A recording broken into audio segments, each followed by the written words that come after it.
Les amis, cette review, je pense qu'elle va être historique. Chaque semaine, on est là, chaque semaine, on attend, chaque lundi soir, on est devant notre ordi, comme ça, on attend le show, on va se dire, allez, cette fois c'est la bonne, cette semaine c'est la bonne, ils vont le faire, ils vont y arriver, et chaque semaine, les mecs nous enculent. Chaque semaine, les mecs nous mettent un gros stop, et ils nous enculent, et ils nous enlèvent tous nos espoirs. Chaque semaine, on n'est jamais content, chaque semaine, ils n'y arrivent pas, chaque semaine, ils se foutent de notre gueule, mais je crois que cette fois c'est la bonne. Je crois que cette fois, c'est la bonne et que cette review va être historique. Pourquoi, les amis? Pas parce que cette semaine, Monday Night Raw a été un bon show. Oui, c'est rare. Ça fait des mois qu'on attend, mais je crois que moi personnellement, peut-être vous tous, on vient d'assister à l'un des meilleurs Raw depuis au moins 2 ans. Facilement. Oui, c'est la vérité. Bienvenue les amis sur la chaîne Darren Ennis Catch, la plus grande chaîne des petites chaînes, j'ai envie de vous dire. Le nombre d'abonnés, mais c'est pas le nombre d'abonnés qui compte, j'ai envie de vous dire, mais cette chaîne est maintenant historique également, ça fait 6 ans qu'elle existe, bref. Chaque semaine on est là, chaque semaine on attend, sur Twitter je vous dis mes réactions, Facebook également, je vous dis mes réactions. Est-ce que ça va être la bonne? Est-ce que ce soir-là, est-ce que ce show-là, ce lundi soir, est-ce que Raw va être bon? Et ça l'est jamais, et puis là ce soir, je sais pas ce qui s'est passé, mais les gars ils sont arrivés. J'ai trouvé les gars ce Monday Night Raw hyper bien produit. Vraiment sans déconner, sans aucune blague. Waouh, il était hyper bien produit, c'est passé crème, vraiment. C'était l'un des meilleurs Raw de l'année. Alors oui, on a vécu quelques bons Raw depuis le shake-up, j'ai envie de vous dire, le mouvement, là, le renouveau de la WWE avec Vince McMahon, les McMahon qui redirigent Raw et SmackDown. Oh là là là là, waouh. D'ailleurs, on a commencé avec Stephanie et Shane ce soir. Super, ça c'était cool par contre, ouais. Je veux dire, la semaine dernière, on s'est pratiquement tous plaints, nous, fans de catch, même les mecs qui étaient dans la salle, j'étais à New York, bien sûr, on s'était tous plaints pour ce Raw et ce SmackDown après Mania 35 parce qu'ils étaient pourris, on peut se le dire. Je veux dire, à Raw, on a fini avec The Bar qui affrontait Kofi Kingston, Seth Rollins parce qu'ils étaient intervenus. À SmackDown, c'était pareil avec Kofi et je sais plus qui, avec Drew McIntyre et tout. The Bar avait été passé sous le bureau ce soir-là pour voler la vedette à tous les main events de Raw et SmackDown. Et ils étaient pourris la semaine dernière. Le public également n'était pas très fou. Et cette semaine, ça y est, les gars se sont rattrapés. Déjà, on était à Montréal. Je vais vous le répéter encore une fois sur cette chaîne Darren Ennis Catch pour la énième fois. Le Canada est le meilleur pays du monde. Montréal est une des meilleures villes du monde. Vous avez la preuve sous vos yeux, les amis. Parce que la ville est belle, parce que les gens sont stylés là-bas et parce que les gens aiment le catch. Et voilà, c'est un public dans le catch fait beaucoup de choses. Et ce soir, il a fait le show. C'est carrément, voilà, c'est carrément ça. Ce soir, le public a fait le show. Et merci à Montréal, c'était waouh, vraiment énorme par rapport à la semaine dernière ou quoi. Là, c'était une vraie foule post-mania, tu vois, c'était vraiment énorme. Et puis au niveau du show, je veux dire, comme je vous l'ai dit, il était hyper bien produit, il est passé crème.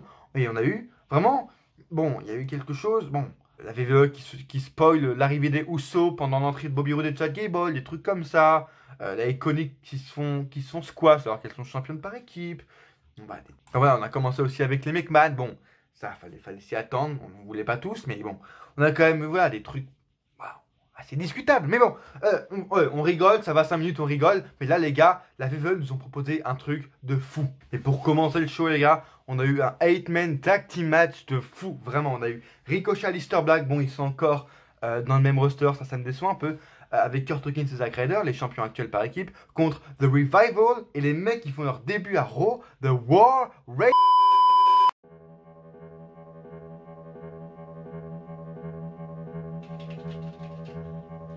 Bonjour, je suis Luc Mauvais Choix.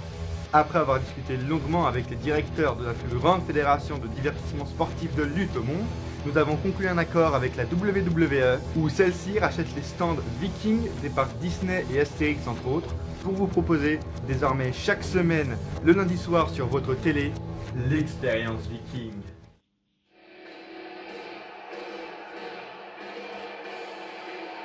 Are you kidding me? I don't think so.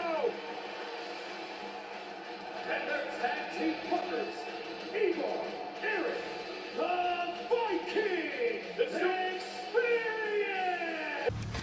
Wow. Oula. Alors. Vous avez entendu comme moi, là? Non. Alors. Bon, je parle héros. Oui. Alors. On a bien des trucs cool. Oula, je vais. Pause, pause. Wrestling has more than one royal family.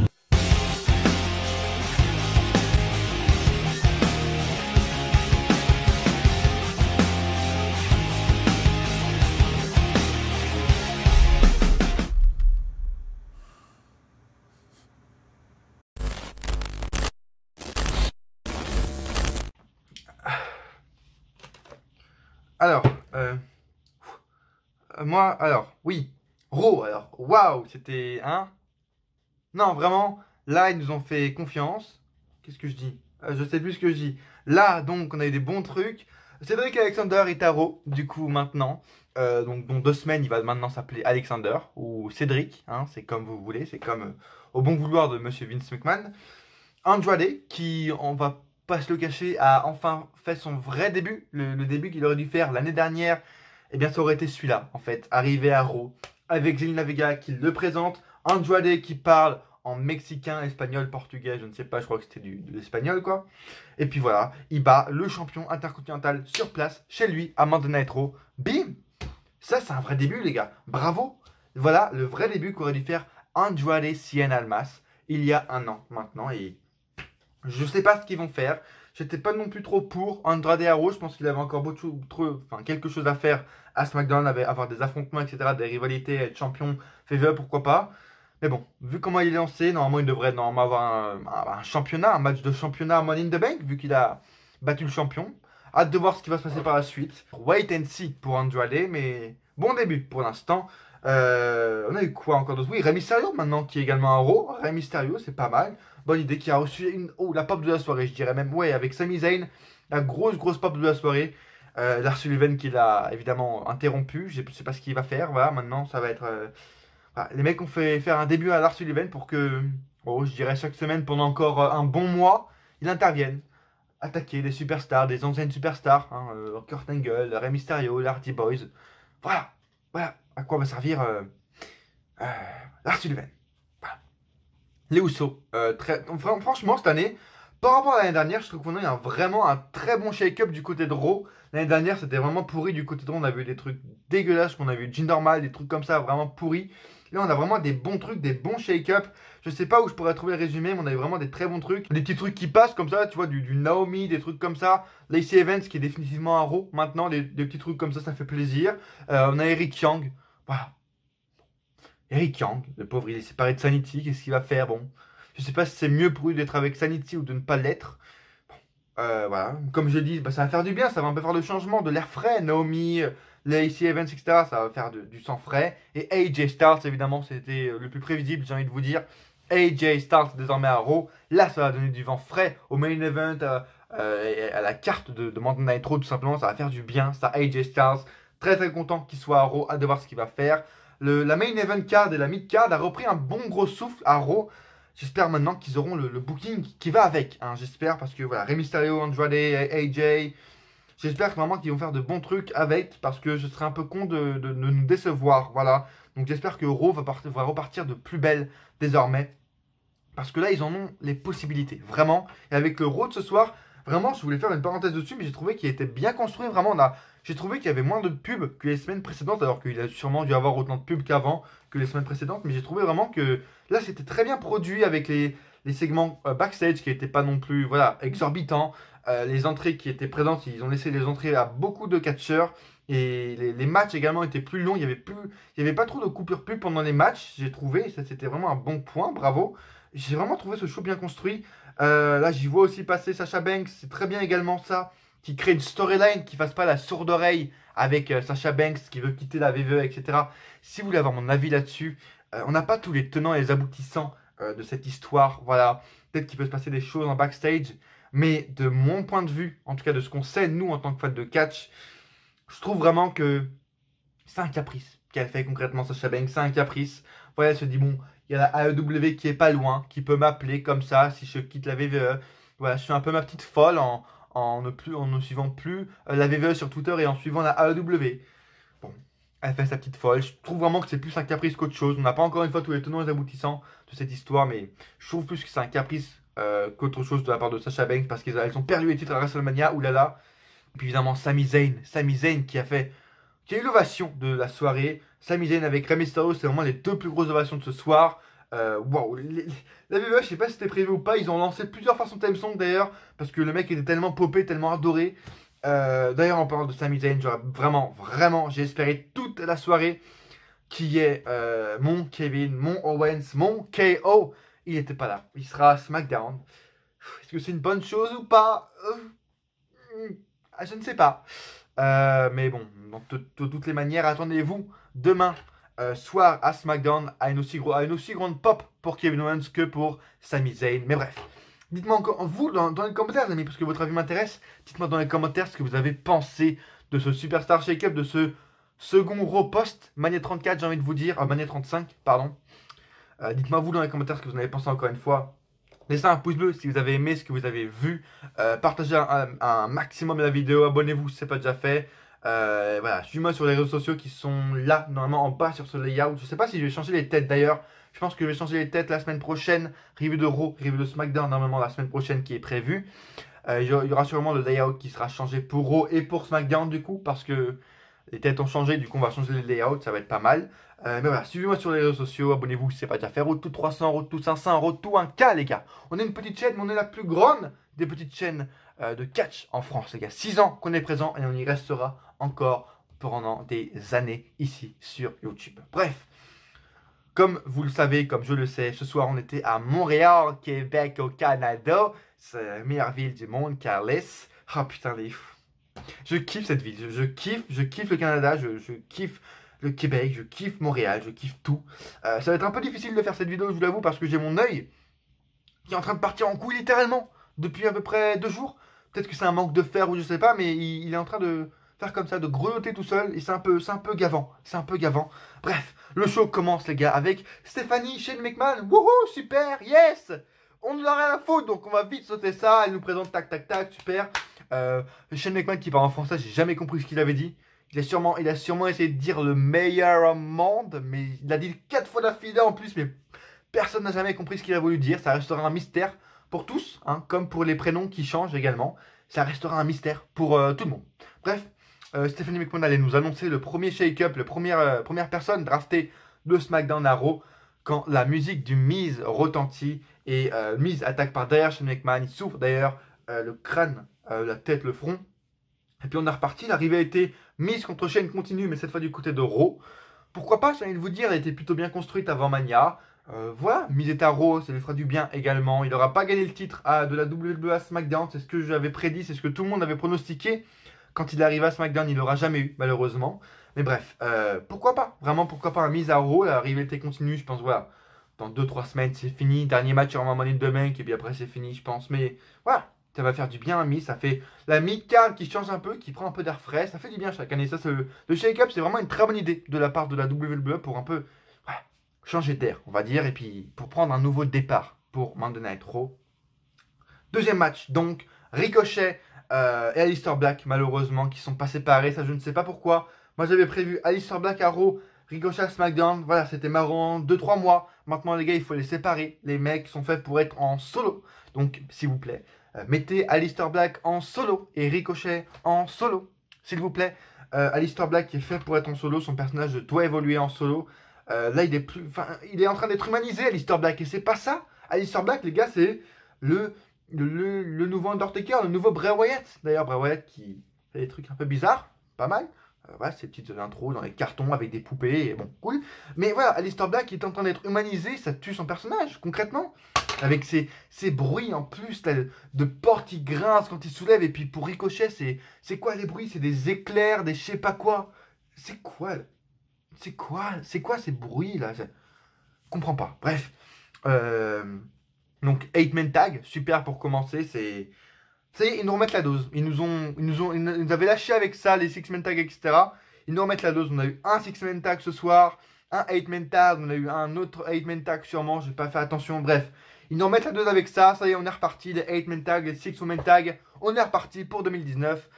Donc c'était Kurt Hawkins, Zack Ryder avec le Revival, enfin contre le Revival, et The War Red. Evil, Eric, the Viking, the Spear.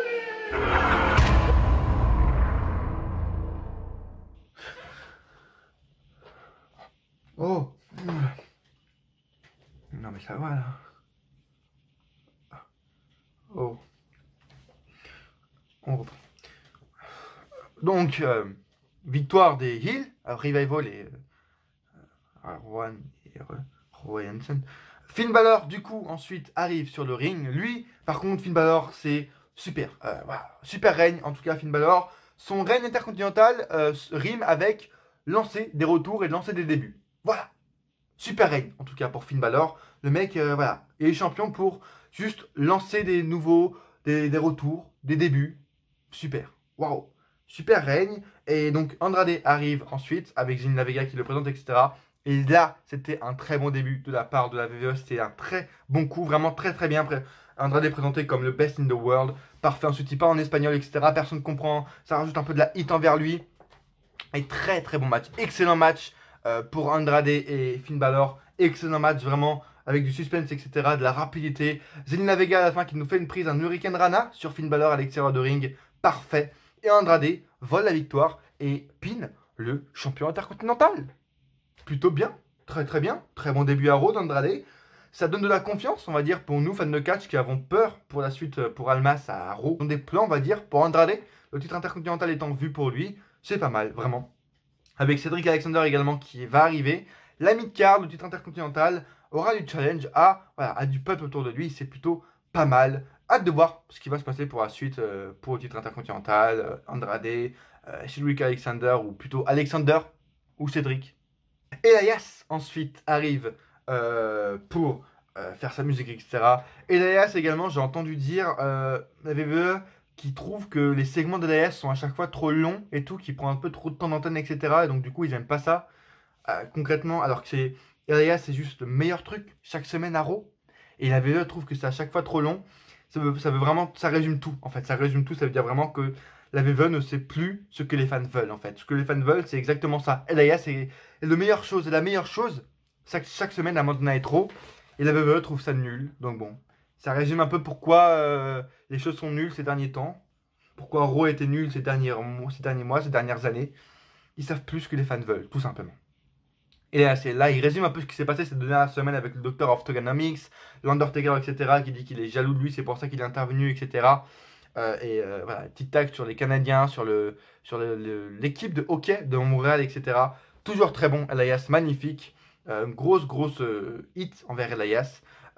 Ensuite, on dit, bon, le prochain qui m'interrompt, par contre, ça va vraiment mal se passer pour lui. Je vais lui casser la gueule et vous n'allez plus le revoir de votre vie, tout simplement. Et Rey Mysterio arrive pour péter la gueule à Elias. C'est un très bon propre, très bon surprise, tout simplement, très bonne surprise pour le shake-up. Je ne m'y attendais vraiment pas. Ça va faire du bien de revoir Rey Mysterio également à Raw pour le mid-card ou pour le main event, je ne sais pas. Ça va être cool. Et puis Lars Sullivan arrive par derrière pour... pas par derrière, il arrive tout simplement après Rey Mysterio pour détruire Rey Mysterio encore une fois. Bon. Il y aura aussi sûrement un peu de collision entre les big man. Là, je trouve que ça fait un peu trop de big man. On a Braun Strowman, on a Lars Sullivan, on a Samoa Joe. Je sais pas où ils vont mettre Lars Sullivan. Mais il y en a un des trois qui va en pâtir. Ça, c'est sûr. Il y en a un des trois qui va se faire niquer par l'autre. Voilà, ça va un peu de hit entre les trois big men. Qui va réussir, qui va ne pas réussir.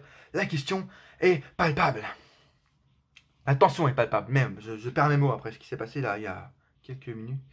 Bref. Donc, prochain match, les Rude et Gable, tout simplement. Rude et Gable qui arrivent sur le ring. Alors, eux, je sais pas, ils sont heel, face, twinner. Je sais pas. Peut-être qu'ils ont. Apparemment, ils ont fait faire un heel turn aux deux. D'accord, on n'est pas au courant, mais ok. Voilà. Toujours petit bug, toujours petite erreur de la VE qui fait plaisir. Ils mettent le nom des Usos tout simplement pendant l'entrée de Bobby Roode et Chad Gable. Ça fait plaisir. Yes, on est content. Bobby Roode et Chad Gable disent oui, on va battre, on est les meilleures équipes, tac tac tac. Les Usos arrivent, comme c'était pas prévisible, dis donc. Grosse pop également pour les Usos et victoire des Usos dans un match plutôt cool. Cool mais sans plus.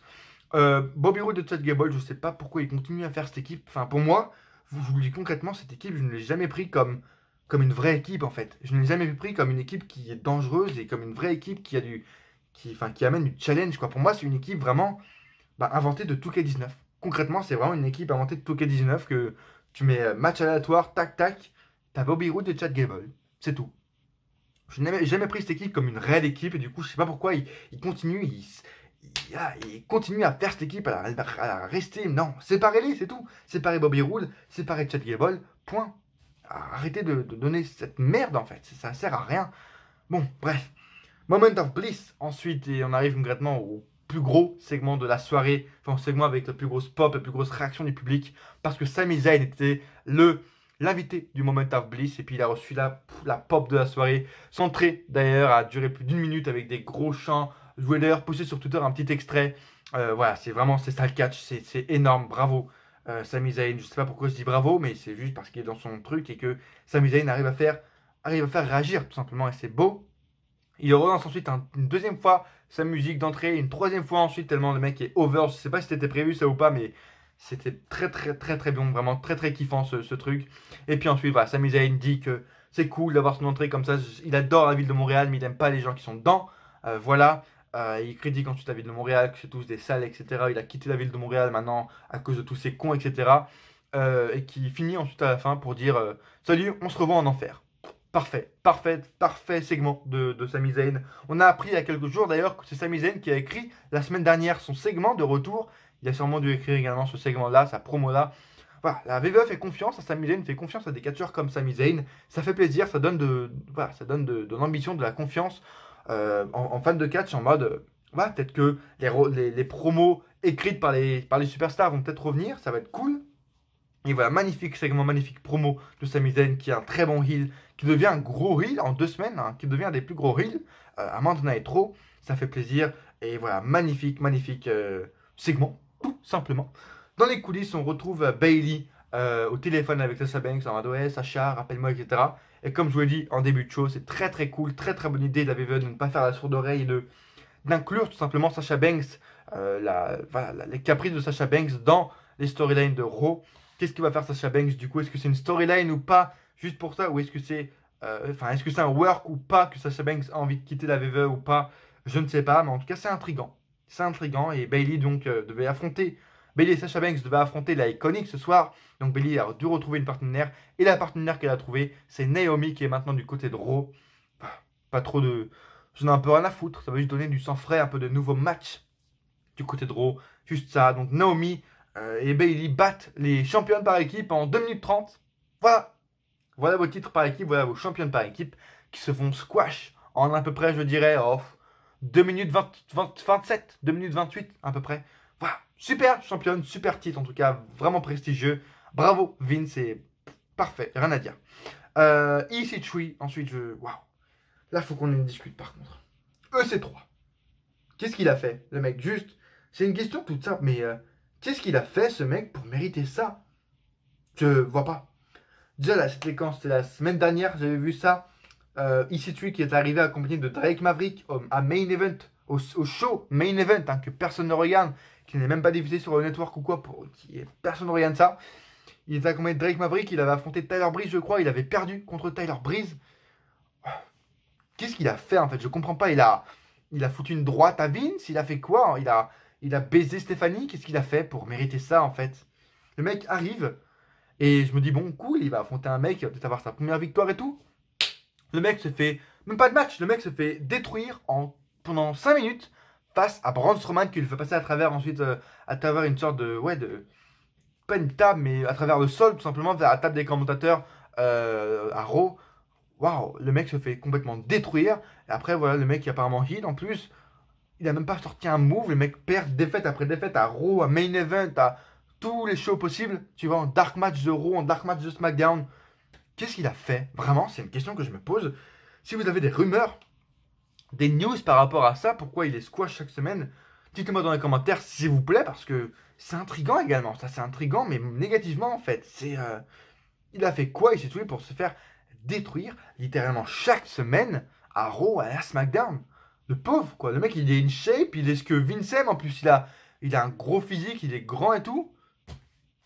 Je comprends pas. Vraiment, ça me fait de la peine. Ça me fait de la peine pour Ishii. Ensuite, on a une vidéo annonce comme quoi Eric Young arrive du côté de Raw, séparé de Sanity. Est-ce que Sanity existe encore? Est-ce que quelqu'un se souvient encore de Sanity? Je ne pense pas. Donc tout le monde s'emballe, on passe. Becky Lynch ensuite arrive avec ses deux titres Becky Two Belts, The Champ, pour affronter Ruby Riott. Match cool, Becky squash entre guillemets. Ruby Riott tout simplement. En grosse ovation encore une fois, grosse pop pour Becky qui concrètement je peux vous le dire, ça va être le nouveau visage de la WWE. C'était John Cena avant.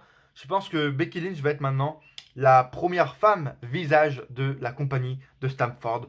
Par Roman Reigns, ils peuvent dire ce qu'ils veulent, même si la WWE va essayer de toujours mettre Roman Reigns en tant que nouveau visage, remplacer John Cena. Je pense concrètement, en plus après les rumeurs qu'on a eues comme quoi Vince aime beaucoup Becky et que voilà, les officiels ont reçu positivement les réactions envers Becky et qui veulent la mettre tout en haut de la chaîne élémentaire, en tout cas du roster de féminin de la WWE. Pour moi, Becky Lynch, vu les réactions qu'elle a maintenant, c'est même plus une attraction Becky Lynch, c'est un phénomène, c'est Becky Lynch, quoi. C'est pour moi le visage de la WWE désormais. Elle apparaît à Raw, à SmackDown, de partout. Elle est double championne. Pour moi, Becky va devenir le nouveau visage de la WWE dans les semaines, dans les mois, dans les années qui arrivent. Et ce ne sera pas Roman Reigns, ce sera The Man, Becky Lynch. Bref. Tag Becky Lynch gagne du coup. Petite pause. Et ensuite, petite pause pub, bien sûr, qu'on apprécie tous énormément. Et ensuite, Natalya arrive pour défier Becky Lynch en mode salut, ouais, j'aimerais bien ton titre. Lacey Evans arrive par derrière et elle nous fait une petite promo, je sais pas ce qu'elle dit, rien d'intéressant. Elle dit tout simplement que c'est elle qui mérite plus que Natalya, qu'elle devra faire, voilà, qu'elle va affronter Natalya et que voilà, ce match va décider, enfin que les officiels tout lui ont dit qu'elle va affronter Natalya ce soir pour décider qui va affronter Becky, qui va avoir sa première chance pour le titre de Raw face à Becky Lynch. Lacey Evans gagne son premier match dans le main roster face à Natalya. J'aurais voulu que ce soit un peu plus extravagant, j'ai envie de dire, un peu plus, voilà, que ce soit un peu plus un événement, l'arrivée de Lacey Evans sur le ring, elle arrive en mode salut, j'arrive comme chaque semaine, mais non, c'est la première fois qu'elle est arrivée sur le ring, ils ont rien fait de surprenant, je voulais que ce soit un événement, les mecs, ça fait des semaines qu'ils nous disent l'arrivée sur le ring de Lacey Evans, et puis là ils le font comme ça, comme si c'était un truc normal face à Natalya, wow, super. Bref, Lacey Evans donc gagne ce match et la challengeuse numéro 1 pour le titre de Raw de Becky Lynch parce que désormais Lacey Evans l'a annoncé, elle est maintenant du côté de Raw. Ouais, super. Lacey Evans du côté de Raw. Yes. Allez, on fait comme ça. Bref, et ensuite la fin du coup de ce main event, de ce show, pardon. Roman Reigns et Seth Rollins et AJ Styles battent Drew McIntyre, Bobby Lashley et Baron Corbin. Voilà, c'était un main event cool. AJ Styles, était prévisible qu'il arrive à Raw. Ça va faire du bien, ça va faire du sang neuf.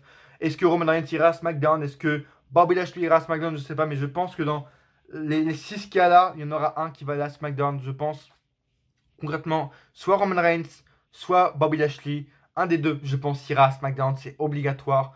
Je pense plus à Bobby Lashley, je pense. Ou Roman Reigns. Je pense plus à Bobby Lashley quand même. Roman Reigns, il veut le laisser à Raw, il veut le laisser dans le plus gros show, le A-Show de la WWE, pour qu'il gagne dans le titre universel, pour qu'il reste dans le main event card, tout simplement, dans le main event shot, tout simplement. Bref.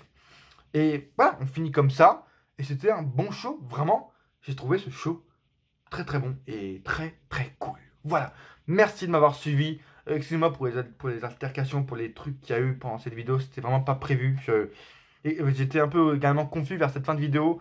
Mais voilà, ça m'a un peu retourné ce qui s'est passé dans cette review. On en reparle la semaine prochaine, on en reparle demain pour Raw. Parce qu'on sera sûrement là demain pour une review de SmackDown. En tout cas, si je ne suis pas là, si demain il n'y a pas de review de SmackDown, regardez, suivez-moi sur mon Twitter maintenant, sur mon Facebook maintenant pour avoir ma réaction en direct de SmackDown. S'il n'y a pas de vidéo demain, c'est sur Twitter que ça se passe. Merci à vous d'avoir suivi cette vidéo. Laissez vos commentaires également, tous vos commentaires, tous vos avis sur Raw. Est-ce que vous êtes content de ce shake-up? Est-ce que vous êtes content que Styles soit à Raw?